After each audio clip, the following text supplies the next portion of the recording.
দিলে, আমার আল্লাহরে গালি দিলে, আমার ইসলামকে গালি দিলে আমাদের কলিজায় আগুন ধরে কি ধরে না? নবীকে গালি দিলে কলিজায় আগুন লাগে, কোরআনকে গালি দিলে কলিজায় আগুন লাগে।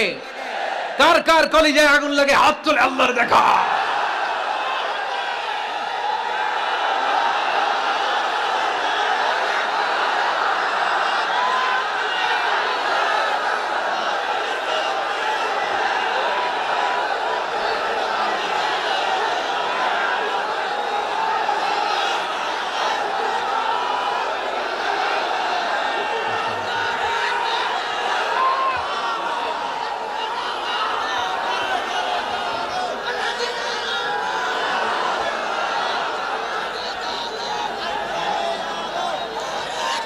আমাদের এই উচ্ছ্বাস আল্লাহ রাসূলের ভালোবাসা, কোরআনের ভালোবাসা, ইসলামের ভালোবাসা, আল্লাহর জন্য ভালোবাসার এই উচ্ছ্বাস